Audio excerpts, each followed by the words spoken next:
Good afternoon. Welcome to this week's episode of Monday Biz Motivation with the Culver City Chamber Ambassadors. I am Candance Simmons, owner of All That and More Boutique. I'm also a chair ambassador for the Chamber. I have the pleasure of co-hosting this week's platform and the previous week's platforms with Rafia Cooper, who's also an ambassador and a business owner. She owns Rafia Jewelry. And today we have something really special. And I'm going to turn it over to Rafia and let her introduce our guests, because we actually have two guests. So something special is going on today. A special Rafia, Monday. it's all yours. Thank you, Candance. Hi, how are you today? Hope everybody's doing well. So today we have two guests, like Candance said. Today is our 11th episode, and we have Colin Diaz here, who is the CEO and president of the Chamber of Commerce, and he is going to introduce someone special to us today, and we're going to have a little chat and talk about our motivations. So Colin, how are you today? I'm doing well. I can't believe it's been 11 weeks already, 11 episodes. It seems like the first one was just a few weeks ago, but there's been a lot of great guests. I've gotten a lot of good feedback from, the different people we've had on. And I think some were folks that people knew in the community, but a lot of them were either newer faces or newer businesses. So always great to have them on. I'm excited for today's guests since they are new in a sense, new to the show. I guess you could say, what is it? Long-time listener, first-time caller? Yes. Right. But I wanted to personally introduce this guest since he has been an ambassador in the past. He's one of our board members, but you will hear from him at our Economic Outlook event, which giving a shameful plug for ahead of time, which is Wednesday, December 9th. But you'll hear from him giving an introduction as well as a statement. And it is none other than our incoming board chair, Cedric Joins with New York Life. So I'm going to bring him on now to join us, and I will drop off. But Cedric, thank you for joining us today. Cedric has been very active in our community, and we're excited about him leading our board and taking over for the great job that Kristen Kavanaugh with Sony has done this year. So I will leave it to you ladies and to Cedric, and look forward to watching a good conversation. All right. Thank you, Colin. Hi, Cedric. Welcome. Thank you. It's a pleasure to be here with you guys today. Thanks. And Cedric, you were Thanks for coming on. You were one of the first ambassadors that I met when I was introduced to the Culver City Chamber. I think you were actually here for Club Pilates. You were doing a ribbon cutting there, and I was like, Yeah. Let's see what this chamber is all about. Let me go over here and see what they're doing. Exactly. Yes, actually, when I first joined the chamber, at that time, there weren't really any official ambassadors. And our previous president, Steve Rose, I talked to him about being an ambassador because I was out in the community so much talking to business owners. And I thought, well, why not make me an ambassador? And I asked him for business cards, and he said, no, we're not really doing that. And I asked him for a name badge, and he said, no, we're not really doing that. But you can still tell them you're an ambassador. So that's what I did for the first year. And then lo and behold, it eventually became an official position. So I'm glad that happened. Awesome. Yeah. Awesome. So Cedric. And look, both Candance and I are ambassadors. Right. Yeah. You inspired us. Thanks for being an unofficial ambassador, which made us official. Yes. So Cedric, So are you excited about being the chair of the board this year coming up? Yes, I'm actually honored. I'm looking forward to it. I think that with this being our centennial year coming up next year, it's going to be a really exciting year. Optimistic that hopefully our businesses will be coming back next year and we'll be able to get together a little bit more than we did in 2020. And I think we're going to be coming back next year. So I'm looking forward to it. Like the Terminator, we'll be back. We We'll actually be back. Yeah. So, Cedric, please tell us about So your business. Cedric, aside from this, I think we're tell getting us what you do. yeah, there we go. Okay, got it. I'm getting it in stereo. That's fine. Right. So Sorry. I am a financial Sometimes we have advisor. technical difficulties. Yes. So I'm a financial advisor and financial wellness coach. I'm with the New York Life Insurance Company. I've been with New York Life about 6 years now, but I've been in financial services for quite some time. I was with Morgan Stanley for 8 years in Beverly Hills as a financial advisor and retirement planning specialist. I also worked for Citibank, and I covered 3 Citibank branches as a financial advisor before coming to New York Life. And at New York Life, I've worked in a couple of different areas. Primarily, I work with business owners. We work with what we call business solutions. And those business solutions include helping employers with their business planning, such as financial planning for the business, and also for their employees. So in terms of offering basically employee benefits, life insurance, long-term care, disability insurance, as well as the financial side. As a financial advisor, I help with 401ks, retirement planning, and other types of retirement plans as well. And then the other side of that, aside from the business, is working with individuals and families. So I help individuals and families with their financial planning needs. And that encompasses everything from risk management with life insurance, again, long-term care, disability, and also college planning and helping with their overall plan for retirement. So those are the 2 primary areas that I work in helping people. Wow, as you were speaking, I was saying, wow, he does all that and more for the financial industry. I like that. All that and more, financial You planning. guys can partner up. Yes. Right. I see a partnership in our future. I do. Well, as I was sharing, I see it too. as I was sharing that you were going to be on our program today, one of the things that one of my clients asked me was, do you physically have an office in Culver City? And more so, where are you based out of? Okay. My office is actually in Century City, Mm-hmm. but I can tell you, most of the time I meet with my clients at their homes. Okay. We are, up until the COVID pandemic this year, our primary way of meeting with clients was really building relationships and meeting with clients at their homes. And it's not mandatory, but a lot of times when I give a client a choice, they typically want to meet at their home. So that's what usually happens, but I do have a physical office in Century City. Wow. Mm-hmm. So with COVID, how has that changed? So There's an echo. So with COVID, it's been a big know. change this year. Big change. What we have found is that, we've had to not close our offices, but we stopped having employees coming in. Okay. So our business has continued just as it always did, but we had to transition, and all of our service people, the back office, most of those people are now working from home. Most of the agents back in March left our offices, our general office, and started working from home. And we've gone completely virtual. So all of our in-house meetings are virtual. Our client meetings are virtual. So we have a corporate Zoom account. So we're using Zoom, we're using the phone, and very little personal contact this year, which is very, very unusual for us. We are definitely a relationship building, type of organization where we have regular annual reviews. We sit down with our clients. So this has been a big transition to do this and work from home and have everything be virtual.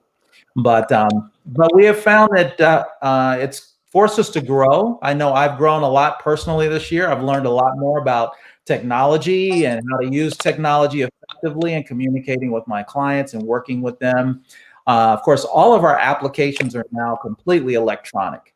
Wow. So, there's no need to, meet with someone just to simply get a signature or complete an application. So that's a huge advantage to do that. Wow.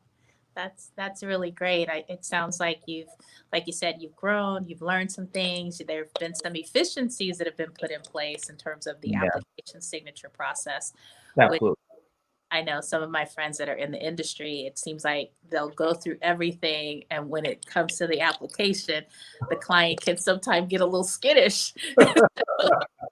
Now that it's electronically, are you seeing less of that, or how has that changed? I think most people are definitely on board with it. And I can tell you, I did not miss paper applications. Good.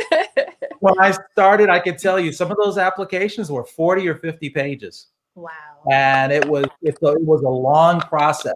And the electronic application has really streamlined everything. It's made it much simpler. There's fewer errors. There's virtually no errors. You can't submit an application with an error in it anymore. So it's really helped to speed things up and make them more efficient. Great. Yeah. I don't know about you, but I don't like filling out applications. I don't either. It's not my favorite thing. Yeah. I don't get paid unless I fill out an application, so I have to learn a little bit. Well, I'll say it's always been the fine print for me. When I have to do like this, I was like, here we go. Right. So has your business been better, or a little bit more since the virus, or has it been less? I'll be quite honest. It's been kind of up and down.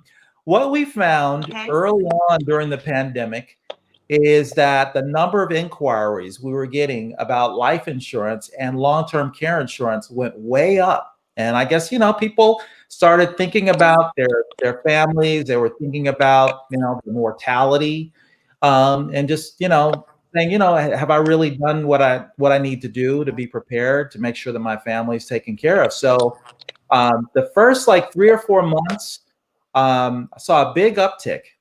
And I think what may have happened, and this is just my own opinion, it seems like in the summer, I think a lot of people thought that we were going to have all of this behind us by, summer, by June, July, August. And I think when the reality came in that, no, it was not behind us in July, August, people really kind of clammed down. So I did see that, things slowed up in the summer, July, August, September. But things have started to really pick up again. So, but it has been a bit of a up and down, as people have worked. I think we're all kind of working our way through this whole situation emotionally, and just, trying to think, what should I be doing and how should I prepare and what can I expect? So a lot of people have, had a tough time this year figuring those things out. Mm-hmm. Yes, so there's a lot of fears too, and that come along with the whole thing, and unknowns, lots of unknowns. Yeah. Yes, absolutely. I think what I've heard is that as folks are hearing on the news, that as folks are entering the hospitals, they're saying, "Do you have your affairs in order?" That really caused people to think about things that they have not put in order, and now start putting them in order. So, Cedric, when you think about finances, even from a personal side as well as business side, it's so personal, and people tend to hold that information so close to them. How do you build that trust, or what is your approach when you're working with clients where you feel that there's some things that they're holding back? I love my friend who's a professional organizer, where she says, there's no judgment. There's no judgment. Well, that's a very good question. And it is something that we have to really address. Mm-hmm. And what I have found is that when I meet with people, one of the first things I let them know is, first of all, regardless as to how I met you, anything that we talk about is completely confidential. And it is. I mean, it's none of that is discussed. If they were referred by a friend or a relative, what we talk about is completely confidential. The next thing I try to explain in this, imagine if you go to the doctor and you don't really tell the doctor everything about what's going on with you. If you got a backache, but you don't tell the doctor where the backache came from. You don't say, well, I slipped and fell, or you don't tell them that whatever it is. Mhm. So in order to get a really accurate diagnosis from the doctor, you have to be completely open and honest Mhm. about why you're there. Right. And it's the same thing with financial planning. We just have to be completely open and honest. And as Rafia said, there's no judgment at all, because you'd be surprised. I mean, I run into every situation you can imagine. Some people have not done any planning whatsoever. Sometimes people have no resources for planning. They're not at a point where it can even start to put things aside for planning. So there's a very wide spectrum. And when I'm working with people, I'm not really looking necessarily for people with a lot of assets, because I work with everyone. So it may just be a situation where we sit down and we just do an assessment, and I say, this is where we need to start. It might be just setting aside money for emergencies, putting together an emergency fund, and just putting money in a savings account. And we might plan to then meet again in 6 months or in a year to see, where are you now? How have you progressed since we last talked? So that might, just taking baby steps and helping people to understand what they need to do. Yeah. So, I mean, that's the most important thing. And I think when you take it like that, the baby steps, and just breaking it down to where you are today, what it is that you want to do in the future. Well, if I don't have all the information, I can only give you, a rough idea of what I think you should do. The more information I have, the more accurate we can be as far as planning. Awesome. It looks like we have a question from Renee, and it says, what are some of the other types of insurance products and policies New York Life offers? Well, in terms of insurance, we offer all the insurances. So we offer term insurance, we offer universal life insurance, and we also have whole life insurance. A lot of insurance companies don't offer whole life, for example, but we offer all types of life insurance. The other types of insurances, again, would include disability insurance and long-term care. Those are the primary areas that I work in. I do a lot of work with long-term care. In fact, New York Life has an arrangement with AARP. So we are authorized to work with AARP members with life insurance, long-term care, annuities, and we are kind of the go-to. So I get a lot of referrals from AARP for those products as well. But yeah, those are the insurances. Can you tell everybody what long-term care is briefly? Sure. Great question, because it's one of those areas that I really specialize in, and there's a lot of information that's just not out in the public that people are not aware of. But with long-term care, first of all, a lot of people mistake it for disability insurance. So with disability insurance, basically, and a lot of people are familiar with disability insurance, all you're doing is really replacing your income in the event that you become disabled, for lack of that's a simplest way to put it. Long-term care insurance, when you think about it, is really like personal insurance. Some people think of it as their nursing home insurance. But the reason that we don't really refer to it is because because a lot of people want to stay home. They don't want to go to a nursing home. Right. So with long-term care insurance, the traditional long-term care insurance offered today, you can have someone come to your home. You can have a relative help you at home, a friend, a neighbor. But it gives you the resources to get assistance to stay home and not have to go to a nursing home. If you do go to a nursing home, then that insurance can be used there. The difference between long-term care and disability is long-term care is triggered by what we call ADLs, activities of daily living. And if you lose the ability to perform 2 of the 6 activities of daily living and you have insurance, then you can file to start receiving your benefits. So at what age do you recommend that you get that insurance? So You can buy it as young as age 21 now. It wasn't like that before. Before, you had to be at least age 50. But because we're in sort of a crisis situation now where people are waiting too long, the age range goes up to 79, at least for products that we offer. So after age 79, you can no longer get it. The best time and what we see as most frequent, people get it in their 50s. That's usually when they're usually getting it. A lot of my clients buy it in their 60s. And then I get people that go right up to age 79. I've had that happen too. But the reason that it's great if you get it earlier, say if you get it in your 40s, it's hard to convince a lot of people before they get to 40 because they're just not thinking long-term care. But it's less expensive because it's based on your age and your health. So the younger and healthier you are, the least expensive it is.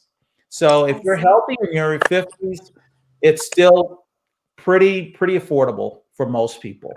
In your 60s, it gets a little bit more challenging, but it's still affordable for a lot of people. In the 70s, it gets pretty challenging. Okay. So, well, that's great information. Just so you know too, with those ADLs, the activities of daily living, and that's real important to remember. So the 6 ADLs, if you think about it, you get up in the morning and hopefully you're continent throughout the night. That's the first one, being continent. The second one is being able to get up and move around on your own without help from another person, without assistance, being able to bathe yourself, put your own clothes on, go to the bathroom by yourself without help from another person. And the 6th is being able to feed yourself without any help from another person. Wow. If you lose the ability to perform any 2 of those, then you can go unclaimed.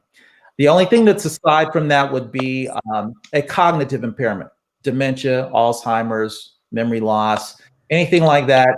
You don't need the other ADLs. That's enough to file a claim. But I would encourage, anyone to look into it. You do have to qualify through underwriting. It doesn't cost anything to find out if you qualify through underwriting. And I would recommend if you're 50 or older that it's a great time to look into it. Wow, great information. Thank you. So there was another question. We have another question? We did. Yeah. You want to go for it, Rafia? You want to read it? I see it there. What type of plans for people with high tax liabilities? Well, first of all, I have to give a disclaimer. We do not give tax advice. We're not allowed to give tax advice. So I always recommend that you talk to your tax professional or CPA. What we will do, though, in helping our clients with high tax issues, that we do planning, what we call tax sensitive planning. So we look at ways for people to plan that will help them minimize their exposure to income taxes. And then, of course, if you're doing investments, then we look at ways of minimizing your investment taxes as well. But there are a number of different strategies that we use to help people with, where they're looking at avoiding being taxed because they have higher incomes. There are things that we can do for that too. Awesome. Wonderful. So how have you, I know you've been part of the chamber for a very long time. So how has the chamber formed and helped your business? First of all, the best thing about the chamber is meeting great people like you and Candance. I would have never met you guys had I not been part of the chamber. So that's really important. And I've met lots of wonderful people that I call my friends through the chamber. The thing that was really important for me, again, I've always been attracted to small business owners and wanting to work with small business owners. If you are a small business owner or you're looking to meet other small business owners, to me, the chamber is the best place to do that. And that's why I've decided to become an ambassador, because as an ambassador, it gave me a reason to go out and meet business owners. I could literally just walk in and talk to people. Are you part of the chamber? Great. I'm with the chamber also. We talk about chamber events. If they're not a member of the chamber, why not? And we talk about, I talk to them about the chamber and the benefits of the chamber. And my experience. My experience, again, has been that I've met lots of business owners, and it's helped me to grow my business by meeting business owners. And of course, business owners are individuals like everybody else. So it helps in building my business and finding out what's going on in the community. I think before I was in the chamber, I didn't know that much about really what was going on in our business community. And there's a lot going on in the business community. And if you're not connected or with an organization where you can find that out, most people, they're just buried in their business. Whatever their business is, that's what they do all day. And they don't really think outside of that. So it helps you get the blinders off and see what's going on with other businesses in the community, and find out what's affecting other businesses as well, you know. Right. So the camaraderie is still important too, you know, and you can exchange ideas and exactly. Yep. Great. I love being an ambassador. Yeah, it's a great thing. Is there another question, or we're talking about the chamber there? There's another question that says, what is the thing you are most optimistic about for next year? Oh, I think I touched on that. Seeing COVID in the rearview mirror is really the thing I'm most excited about. Yeah, I'm very optimistic. Way back there. I know things are really crazy right now, but I can definitely see the light at the end of the tunnel. I've always been an optimist, and we've been through some really crazy times before, and we always come out on the other side victorious. And I think that, you know, aside from, you know, of course, we've lost a lot of people over the last year, but I think that we'll get this behind us and we'll move forward, you know, with the vaccines and the treatments that are coming, and just understanding how to deal with this disease more. I think that 2021 will be far better than 2020. I'm looking forward to that aspect of it. Oh, I hope you're right. I'm going to stand in agreement with you. I'm praying for the same. Absolutely. Yes. It's been quite a challenging year, but still very grateful for everything. Honestly, there's a lot to be grateful for. And with this being week, it's a good time to think about and reflect on your gratitude. Absolutely. I agree. Yes. It's important to think about the good that's happened this year. I think we've seen a lot of good. A lot of people have stepped up and done things in the community, like nonprofits, and the way that people have pulled together to help people that are less fortunate. I mean, there's a lot of things that might not have happened, you know, if it had not been for this. And it's being at home so many hours and so many days, it forces you to take an introspective look at your life and where you are, and, you know, things you want to change, and it gives you the time to do it. Yeah. Yes. Yeah. Absolutely. So Cedric, when I know you've shared a lot in terms of, you know, your not ideal client, but the types of products and services that you offer. And there's a wide array of products and services where you can meet small businesses and individuals right where they are. When you think about the folks that you serve, is there a group that you think about that you're like, wow, I wish I could get more information to this specific group. I wish people knew more about this specific product. Is there a people or product that you just think that folks aren't getting enough or paying enough attention to? That's a good question. I think that what Rafia asked about long-term care, I think that that's one area in particular that a lot of people are not paying attention to. And it really is a crisis. If you look at just in California and you think about, well, nationwide, the number of people who actually have long-term care insurance is very low. Somewhere around 8% of the population actually has some type of long-term care insurance.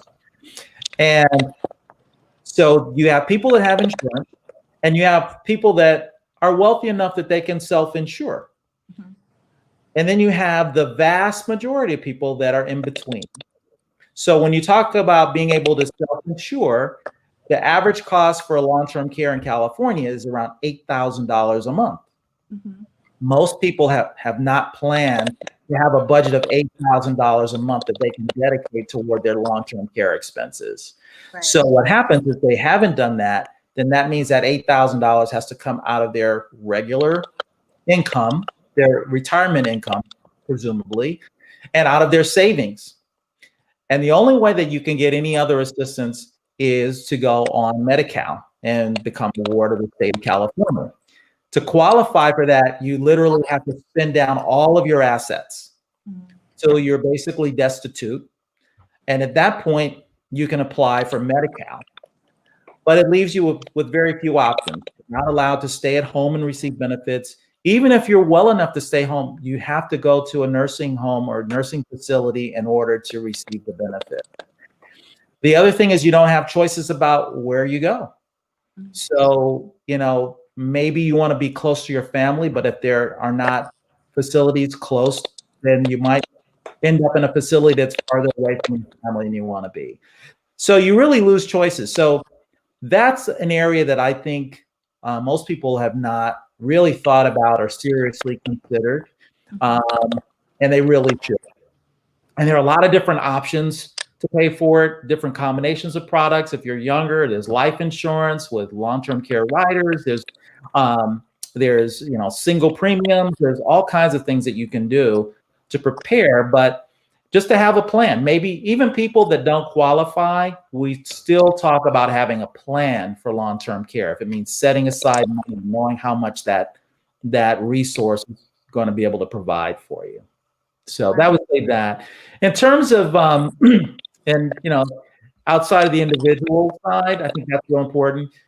In terms of looking at businesses, as I mentioned, I'm a financial wellness coach. So I think it's real important for small businesses to think about what they can do for their employees in order to retain them. And in order to compete, you have to be offering benefits, something to those employees so that they stick around and not go somewhere else for, you know, a little bit more money. So by having a financial wellness coach, what I call a program is financial wellness in the workplace. And we provide education for employees, planning services, again, benefits, but it's all free of charge. So any employee that wants to say, I need to talk to somebody about starting a college plan for my child, or I need to think about what I should be doing for retirement. I know I'm putting money in this retirement plan, but what does that really mean? Is that going to be enough? Should I be doing more? What are things can I do? And as you mentioned, taxes. How can I plan so that everything that I have for retirement isn't taxable? Maybe I want some things that I can get to that are tax-free. So I think that aspect is another thing I think a lot of employers should take a look at, is having a financial wellness program for their employees so that they can give them the kind of guidance and information that they need to make better decisions. That's awesome. Mm-hmm. Great. So believe it or not, we have gone past the half-hour mark. Oh. I know, huh? We're having too much fun. Exactly. I'm having a good time. Right. So I guess at this point, since we are entitled Monday Biz Motivation, Cedric, what motivates you? Because what you shared today has been so interesting. It's definitely got my mind like clicking. Me But too. what motivates you to do what you do every day? You know, I love what I do, first of all. I love helping people. I love getting good information to people. And I like people in general. Mm-hmm. So I'm a people person. I like meeting new people. And, you know, and my clients will tell you that, you know, I'm always asking about their children, about what they're doing, where they're going on vacation. I like to really have a relationship with my clients, and it makes what I do a lot easier.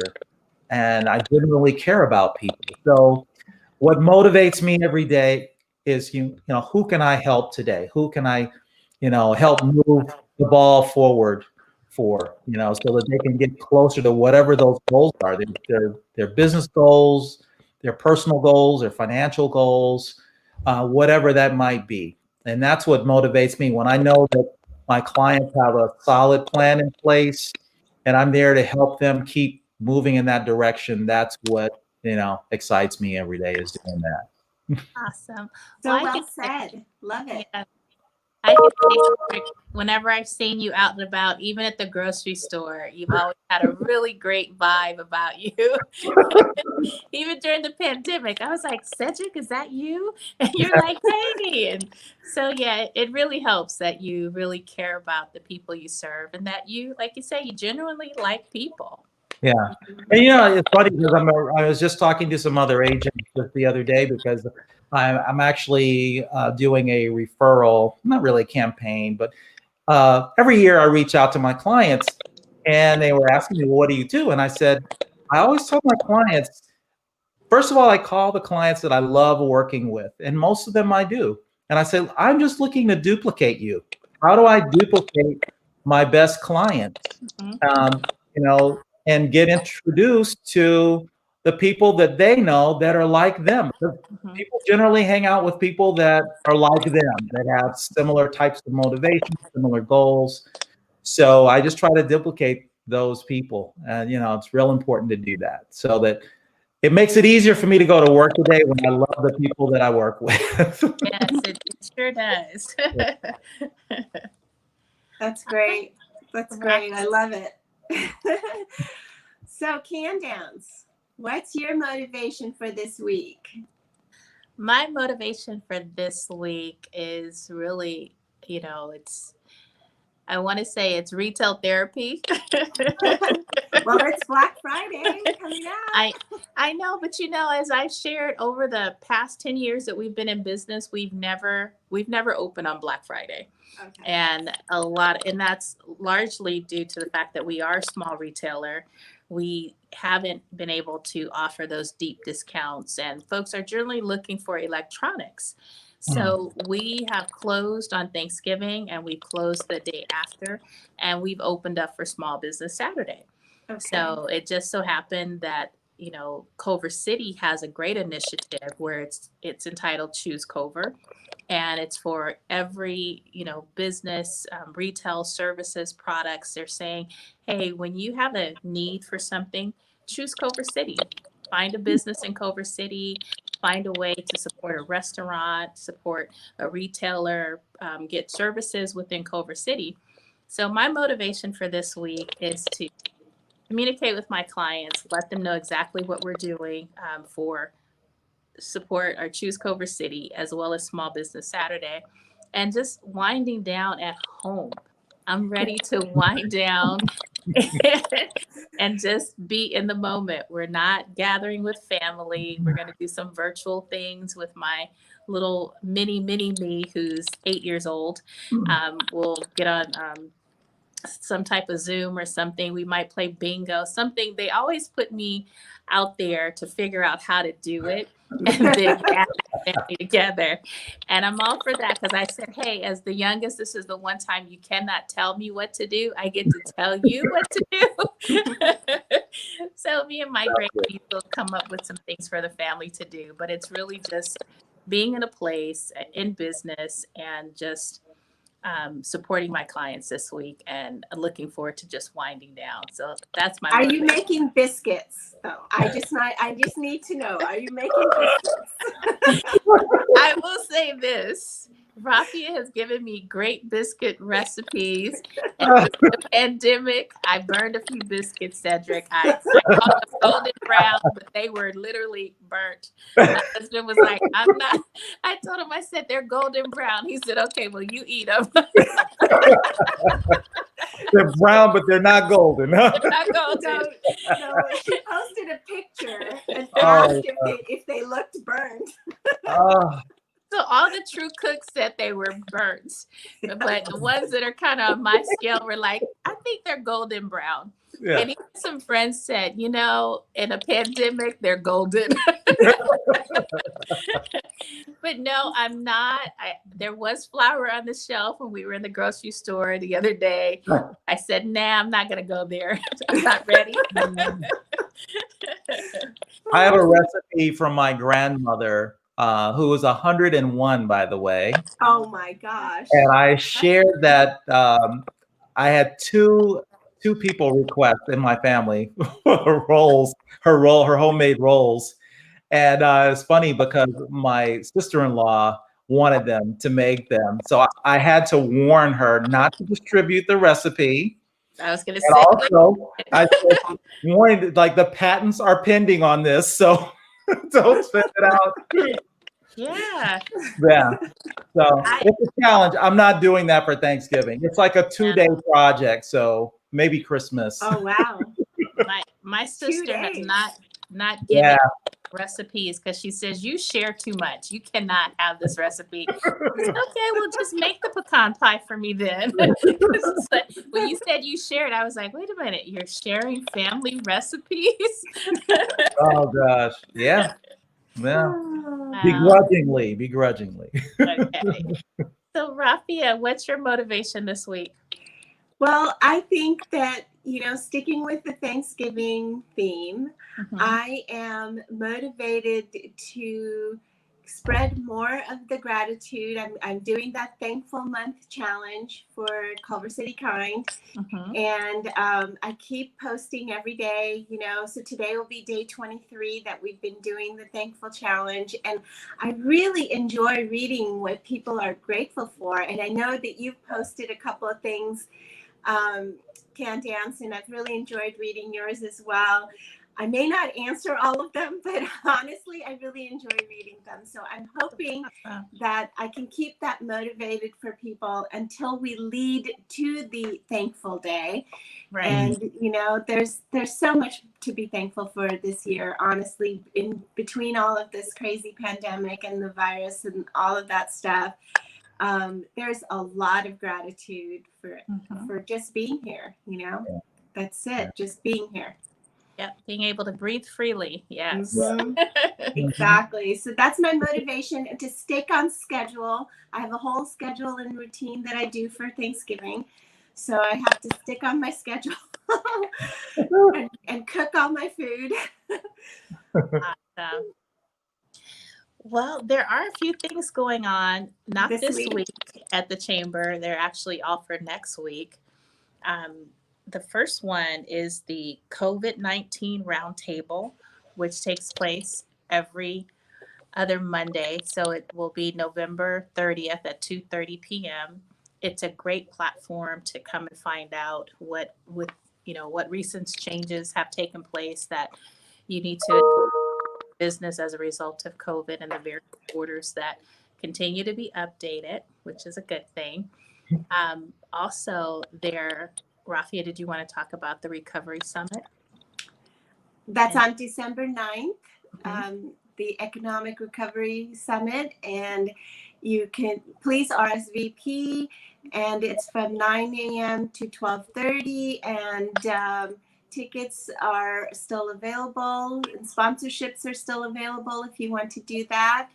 And please join them for that, because that's going to be a very informative thing. Aren't you going to be there too, Cedric, with some? Yeah. Awesome. Okay. So you can hear Cedric talk about all the financial information that he's going to be giving out, right?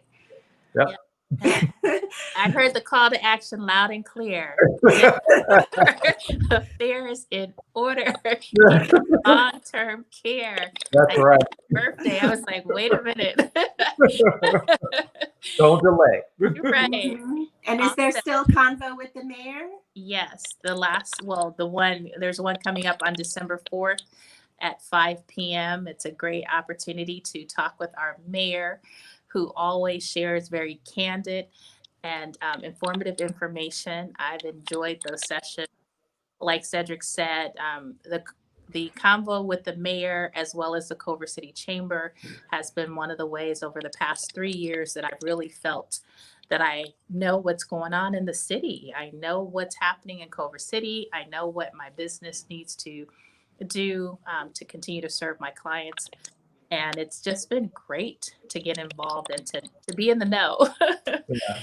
I don't think that I would be smiling during this time had the Culver City Chamber had not stepped up and shared and partnered with the city and got all the information that we needed from PPE to EIDL to all the various loan programs that were out there. It was just a wealth of information that has continued to go forward.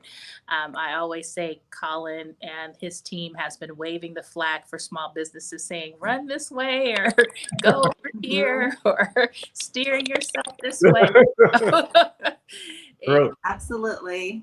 Absolutely. It's been awesome. And just to be around like-minded individuals, you know, that you know, hey, I'm not alone.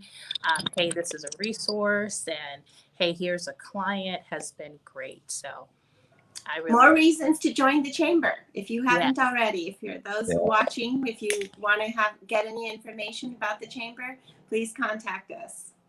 Yeah, and the other thing that the chamber has really done during this is partnering with other chambers, the LAX Coastal Chamber, also the San Bernardino Chamber, and we just had I think it was Thirsty Thursdays where it was all virtual, and we were able to also connect with various chambers, at least 3 or 4. Yeah. And that just doesn't happen. I mean, it hasn't happened because if you said, hey, go up the 405 freeway and meet with the chamber, I'd be like, no, not going on the slow 05. But if I can just press a button and be virtual, it's like, hi, how are you? Exactly. So there's so many opportunities that the Culver City Chamber offers. Check our calendar of events and join us. Exactly. Well, thank you, Cedric, for joining us today. We really appreciate you coming on and sharing the information that you gave us. A lot of information. I'm going to process all of that. And we appreciate it. We look forward to your leadership next year as the board chair. And I look forward to all your help and assistance. We're there. We're Yes, all of your continued support. Absolutely. Yeah, what a time Thanks for this having me. centennial year, 100, and I'm sure there's going to be a lot going on. So like you said, coronavirus will be way behind us. It'll be way back there somewhere. I can't wait. Yeah. Right. I can't wait. And what I miss is really just hugging everybody, I know. Right. I know now it's all the elbow bumping. I was like, I don't know if I want to do that. Starting to feel like I'm a football player or something. Not the best replacement. Right? Right. It's like that can't be the norm. Wow. Well, again, we want to thank all of our guests for submitting your questions. And for those of you that watch us on the replay, know that we will go back and respond to questions. And Cedric, please tell our guests where they can find you. Exactly. Yeah. I was going to say. Well, definitely feel free to call me. My number is across the bottom of the screen. And or feel free to give me an email. Send me an email, rather. I'd be happy to meet you virtually and hopefully at some point meet you face to face, but at least meet virtually. And anything I can do to help, I'm here to help. Great. Well, you guys, as Rafia has shared, thank you again. We have a lot to be thankful for. So we pray that you guys are able to celebrate safely this week with your family and friends, and that you will tune in next week for more Monday Biz Motivation. Thank you. Absolutely. Have a great Happy Thanksgiving, everyone.